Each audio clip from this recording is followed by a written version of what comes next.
Listen to the short story about the stonecutter. As you are listening, fill in gaps correctly to complete the sentences.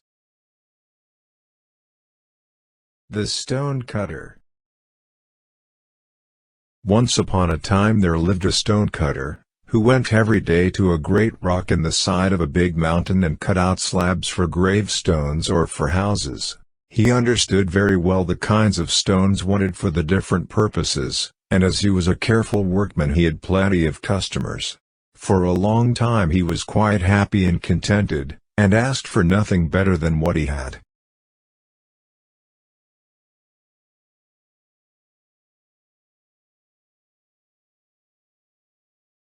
Now in the mountain dwelt a spirit which now and then appeared to men, and helped them in many ways to become rich and prosperous. The stonecutter, however, had never seen this spirit, and only shook his head, with an unbelieving air, when anyone spoke of it.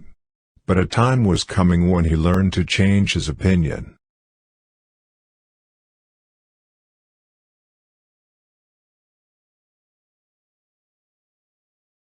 One day the stonecutter carried a gravestone to the house of a rich man, and saw there all sorts of beautiful things, of which he had never even dreamed.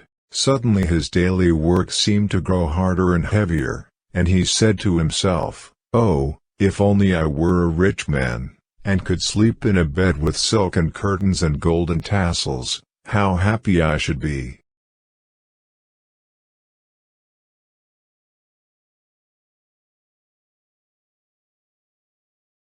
And a voice answered him, "Your wish is heard, a rich man you shall be." At the sound of the voice the stonecutter looked round, but could see nobody. He thought it was all his fancy, and picked up his tools and went home, for he did not feel inclined to do any more work that day.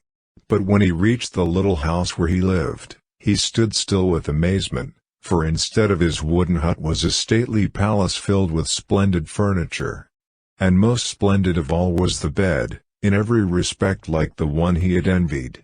He was nearly beside himself with joy, and in his new life the old one was soon forgotten.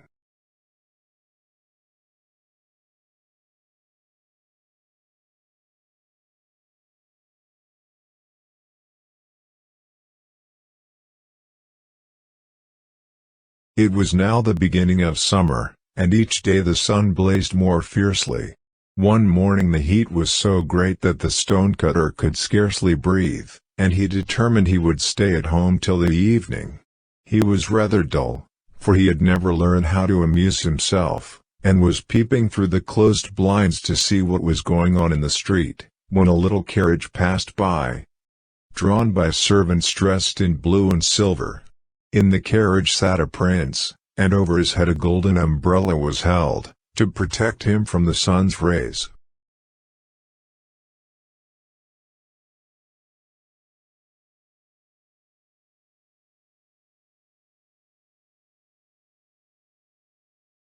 "Oh, if I were only a prince," said the stonecutter to himself, as the carriage vanished round the corner.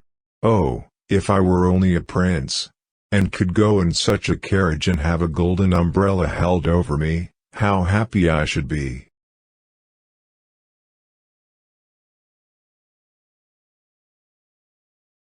And the voice of the mountain spirit answered, "Your wish is heard, a prince you shall be."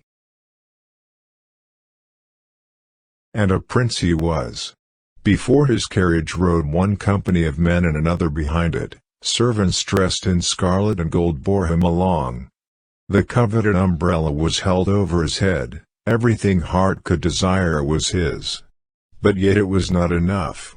He looked round still for something to wish for, and when he saw that in spite of the water he poured on his gas the rays of the sun scorched it, and that in spite of the umbrella held over his head each day his face grew browner and browner, he cried in his anger, "The sun is mightier than I, oh, if I were only the sun!"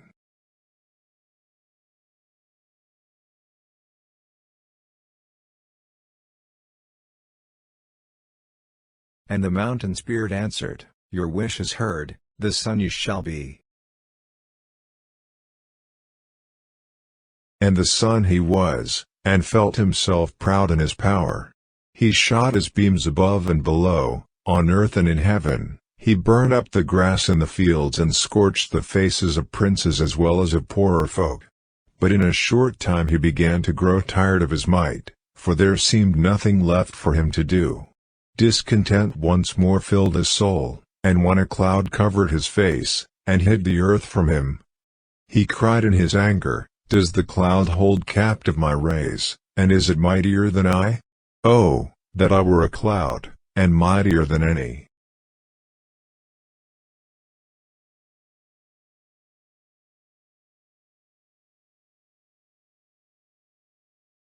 And the mountain spirit answered, "Your wish is heard, a cloud you shall be." And a cloud he was, and lay between the sun and the earth. He caught the sun's beams and held them, and to his joy the earth grew green again and flowers blossomed. But that was not enough for him, and for days and weeks he poured forth rain till the rivers overflowed their banks, and the crops of rye stood in water. Towns and villages were destroyed by the power of the rain, only the great rock on the mountainside remained unmoved. The cloud was amazed at the sight, and cried in wonder, "Is the rock, then, mightier than I? Oh, if I were only the rock!"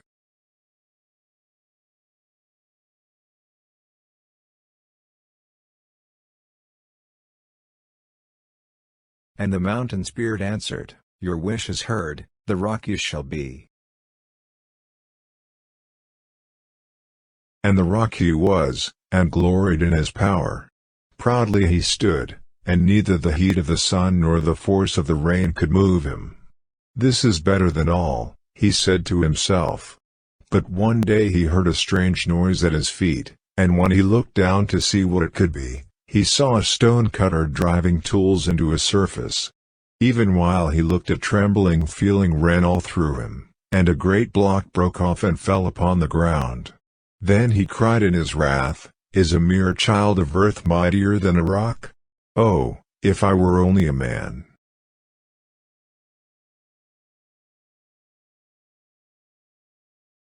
And the mountain spirit answered, "Your wish is heard.